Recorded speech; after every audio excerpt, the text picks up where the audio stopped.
11 years ago, you will remember that tragic and terrible day in which terrorists attacked the World Trade Center in New York and brought it down, and then went on to the Pentagon and did the same. We responded at that moment, George Bush did, like the nation state that we were. We asked which state did it, and we've been invading a series of states since then, trying to find those who did it. We know, in fact, that no state attacked the United States of America, but a malevolent non-governmental organization named Al-Qaeda, which was responsible for what we did. But we continue to act like a state. At the same moment that George Bush was looking for the state to blame for the attack, Mayor Giuliani of New York was looking for ways to improve security. And within a few months, he dispatched a squad of the best intel officers from the New York City Police Department to, naturally, Washington, the new Homeland Security Department, where they worked with the FBI, they worked with the CIA, they worked with Interpol in looking to gather intelligence to safeguard New York from another attack. After about 18 months, and by this time Giuliani was out of office, Mayor Bloomberg was in office, Commissioner Kelly was still running the police department, these 12 or so detectives came back to New York from Washington and said, we've been there for more than 18 months and we've done nothing. The FBI doesn't talk to the CIA doesn't talk to Interpol, there's no intelligence in Washington worth gathering, this is a useless exercise. Ray Kelly, the police commissioner, suggested to the mayor, and the mayor took him up on it, that they do something different. And so the city of New York dispatched those detectives one at a time to Singapore, to Shanghai, to Frankfurt, to London, to Rio, to a series of cities that were themselves engaged in information gathering against Interpol. One of the reasons New York has remained safe in the years since has been because the New York intelligence gathering unit has been spread out around the world, city to city. It simply bypasses Washington. That led Mayor Bloomberg to say last year, you know, here in New York, we have our own army. The New York Police Department is the 7th largest army in the world. I have my own State Department. I deal with the UN. I talk to folks. Washington doesn't like it, but I don't much care what Washington says. Second example, 3 or 4 years ago, when 200 or so sovereign nations gathered in Copenhagen to review the Kyoto Protocol and to think about how they might update it and make it more effective as global warming continues apace. They spent a couple of weeks, and after a couple of weeks, they all declared one by one, our sovereignty does not permit us to deal with the problems of global warming because we can't allow our sovereignty to be compromised by the monitoring on our soil of what we're doing. We can't allow our sovereignty to be compromised by signing international agreements that would curb our sovereign right to drill, to use carbon as we see fit. And after 2 weeks, those 200 nations all went home. And there have been a couple more gatherings since, in Durban and Rio, and you know they've been equally hopeless. But interestingly, what people don't know is that the mayor of Copenhagen, who had also been the environmental minister of Denmark, invited a couple of hundred mayors to Copenhagen. They stayed behind, and they worked out and signed agreements. And many of them joined an organization that had gotten going just a year or two earlier with the help of the Clinton Foundation, the C40 cities that worked together on global warming. It turns out that about 80% of carbon emissions or more come from cities, so what cities do counts, even if states do nothing. Now, I introduced my talk by mentioning that because it so distorts what should be the normal reaction in times of crisis. For 400 years, we've lived in sovereign nation states. And those nation states, proud of their independence, proud of their sovereignty, have promised in declarations of independence to secure our liberty, to secure justice, and to secure, above all, our safety. And for 300 or 400 years, they did it. Moreover, these same nation states became the incubators of democracy, the places where our democracy works. We talk about the democratic republic, the democratic nation state, the sovereign people as a democratic governing body, independent nation states, and for 400 years that works. It worked. Today, it doesn't work. It's not working, and Ray Kelly's decision to send his detectives overseas, the decision of so many mayors to work directly together in the C40 and other global climate groups to combat global emissions signals a fundamental change in our political thinking, or at least should have, which is to say today we need and must find a new unit, a new political unit capable of cooperating across borders in what has become a world of brutal interdependence. I use that phrase interdependence not to say how we should all be one happy world of tree huggers who hang together and love each other. I say it because the brutal facts of the world in which we live suggest an interdependence that independent nation states cannot deal with.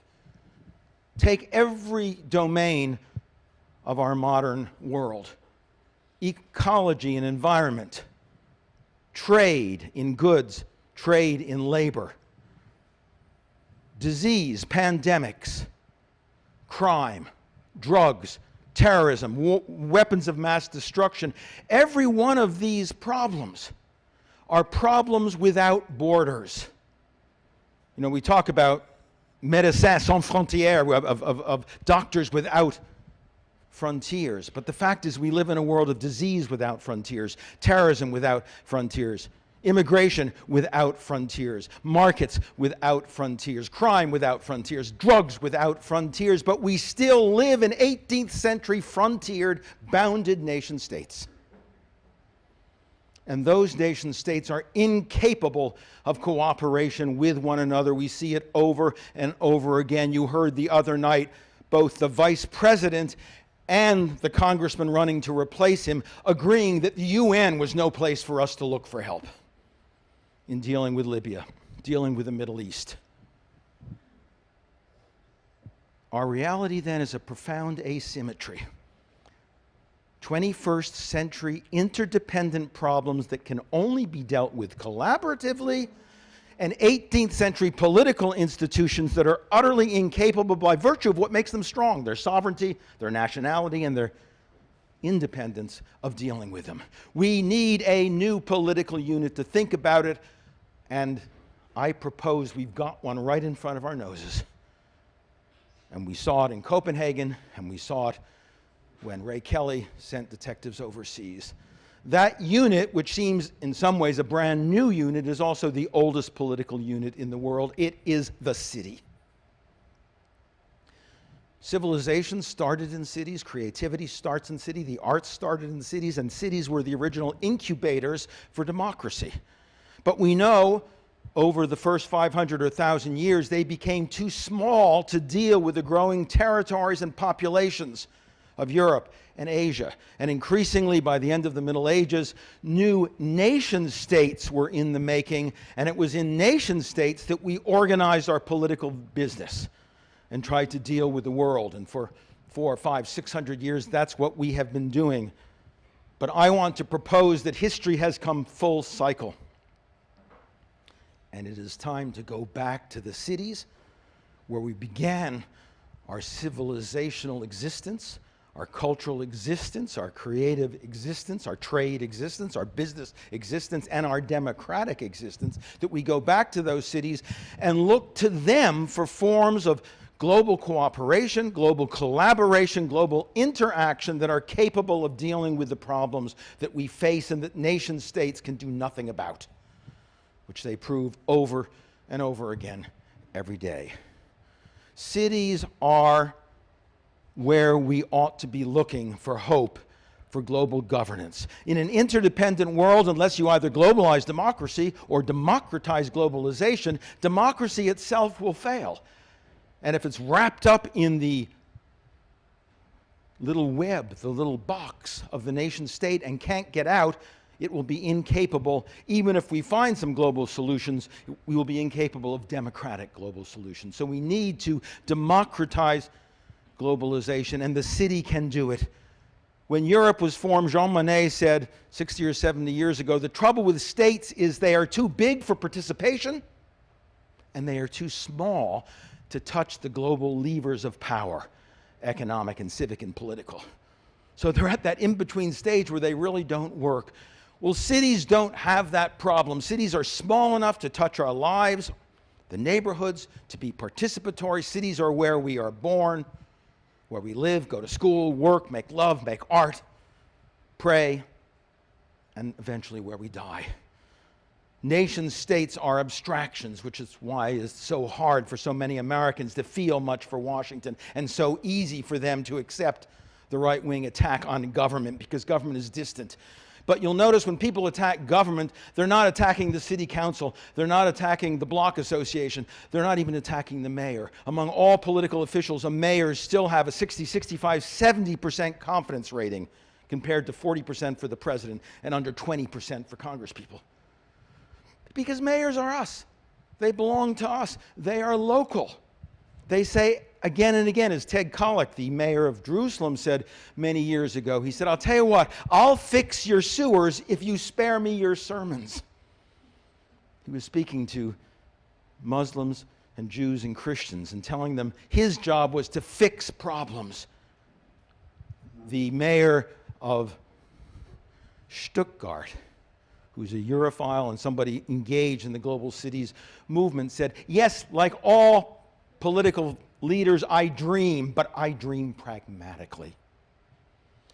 The fact is, ideology has little place in cities, which is why so many cities and their mayors are independents and not related to any particular political party.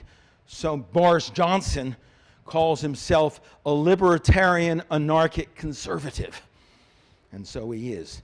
Mayor Bloomberg has been a Republican, a Democrat. Now he calls himself an independent. Most people do. Lushkov, the mayor of Moscow, for 30 years lived through Brezhnev, lived through the 90s and Gorbachev, lived into the era of Putin. Finally, Putin got rid of him because he was so independent that he appeared as a power threat.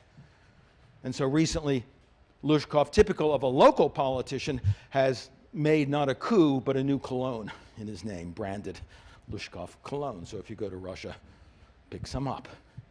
Typical, though, of the attachment, the way in which mayors are attached to their cities. Mayors are, by definition, homeboys. Across the river, Cory Booker, you read a couple months ago, pulled some people out of a burning fire. Mayors often go along in police cars, and Boris Johnson has been known to arrest a couple of people running from crimes in London. Imagine a president of the United States single-handedly getting out of a car and capturing a criminal. The Secret Service wouldn't let him anywhere near the scene to start with. National politicians are remote. Our mayors, our city councilors, they belong to us. We know their faces. We know who they are, and they know their job is to fix problems. There is no Democratic or Republican way to pick up the garbage or to plow the streets, as Mayor Lindsay, who also moved between Republican and Democratic and Independent back in the 60s, as he learned when he failed to plow the streets of Brooklyn and the Bronx, but only Manhattan during a big snowstorm. And he never lived that down. You've got to fix things. You've got to do things. You've got to be a plumber to your city, a contractor to your city. You've got to make things happen, which gives mayors a naturally pragmatic bent, which is perfectly suited to non-ideological cross-border collaboration. Indeed, think about it, cities don't have anthems. You know, what's the New York City anthem? Maybe New York, New York is a wonderful town. Bronx is up and the Battery's down. But not the Star-Spangled Banner. Paris, I love Paris in the springtime. Berlin, ich habe noch einen Koffer in Berlin. You know, cities have songs, often love songs. I love New York. Nobody would say, I love the United States. We might think patriotically we should or do, but we wouldn't base that, we wouldn't boast that in a national mantra. Because cities are where we live. They're like the spouses we're married to, the partners we live with, the people we care about. We may admire and feel patriotic about our country, but we have an affection for our cities, and that changes the nature of the political relationship. Now take that and project it in a global world where we are looking for folks capable of cooperating with one another and solving global problems, solving carbon emissions. I said 85% of carbon emissions come from cities. 70% of the energy in the world is used in cities. If the mayors of the world, and by the way, something like 40% of the GDP of the world is represented by those 58 cities in what were originally the C40 cities, and they're cooperating. If half the world's GDP makes a decision to limit carbon emissions, they can have a profound effect. The two most polluting nations in the world, the US and China together, only constitute 40%. Cities constitute 80%. They can do it. But here's the thing. I am not just arguing that mayors can collaborate, that cities can become a basis for informal and soft forms of global governance. They already are. They're doing it.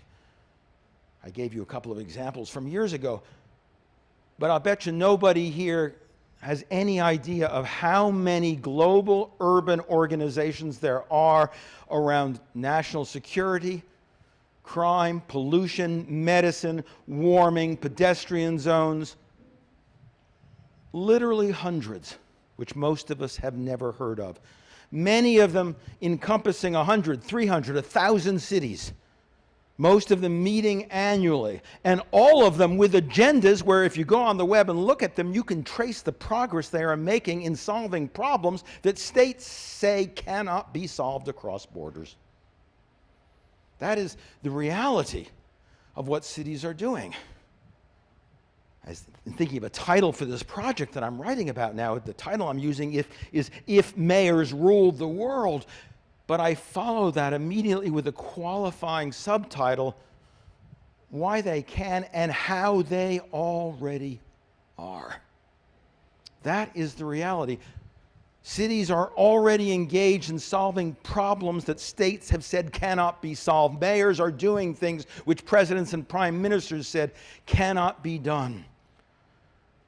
Like most of us, I have my own problems with Mayor Bloomberg and so on, but the fact is Mayor Bloomberg has become the mayor of mayors, the mayor of the world. He has convened dozens of organizations, not just American ones like the League Against Handguns, which includes 600 cities working to limit the weaponization of the city, which is apace because of the National Rifle Association, but he has been engaged in dozens of other organizations. There are new groups coming into being just this fall in Barcelona, a city which is working hard to detach itself from Spain and see itself as a European, as a world city and region. In Barcelona, the mayor got together with Cisco Systems and they started something they call City Protocol. Check it out on the web. City Protocol has become a site for best practices. Best urban practices, where people who are doing things together can watch one another and see what they are doing. The great thing about the global governance of cities is they don't make laws and tell you what to do. They put out best practices. They give examples. They imitate one another virally, sometimes on the web, sometimes simply through visits.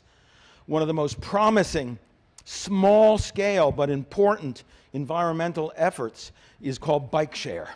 And many of you know we've got it in New York now too. Free bikes around, you get on it, you ride around, you leave them, somebody else can take them as well. Bike share is now in hundreds and hundreds of cities around the world. No one legislated it, no one mandated it, but because mayors and city councilors saw it and imitated one another and said, let's try it here. That works. So what I am proposing then this afternoon is both that we need to focus on cities as primary political units of global cooperation, cross-border cooperation, but not just in the name of saying, wouldn't it be great if they did, but look at what they are doing. Because they are already doing it. And were we now to find ways, and a number of mayors have already expressed interest in this, to formalize the informal approach to global governance that cities are already practicing, we might convene a global parliament of mayors, a cities assembly, where annually representatives of cities from around the world met, not to tell other cities what to do, but to share best practices, share examples, and suggest what cities might do to help together to solve global problems that prime ministers and presidents cannot and will not solve. Everything from war and environment to the built environment, to parks, pedestrian zones, and public health. Those are real possibilities. This is not a utopia. This is not a world federalist scheme. Gee, wouldn't it be great if somebody or other, maybe some mayors, would get together and solve these things? It's what is happening, what we can do if we look at it squarely in the face and say, this is the way to do it. They're doing it for a reason. They're doing it because they can and because they're not inhibited by sovereignty. Cities don't have sovereignty. They're no longer inhibited by walls. Cities were once walled, but for the last 600 or 800 years, they've been built on rivers and seaports. 90% of the urban population lives on water, which is also why cities are concerned with global warming and the rising of the seas. Romney may perhaps say, well, the rising of the seas, who cares about that? But the 90% of the world that lives on seas can't afford to say it, because Lower Manhattan and San Francisco Bay and New Orleans and half of Bangladesh will be inundated as the seas rise, and cities have to not just do something about the warming that leads to it, but do something about remediating the conditions that are coming this year and next year and in the years to come. So cities will govern globally because they have to, not because they want to. Because they can, not because they should. And because if they don't, we will be without global governance in an interdependent world of problems whose problems can only be solved collaboratively. So there it is. If mayors were to rule the world, which they're already beginning to do informally and consensually, we might finally make some progress towards that ideal that Immanuel Kant 200 years ago talked about, perpetual peace, that Hobbes and Baudin and the great 16th and 17th century political philosophers thought about when they thought about, can there be a social contract among nations, just like there's a social contract among people to create nations? But the evidence of history is, no, there can't be. Nations can't do it, won't do it. But cities can. Cities are doing it. And if we make our mantra today politically, when we face problems of interdependence, yes, if mayors rule the world, we can fix this, then I think we have a chance. Thank you very much.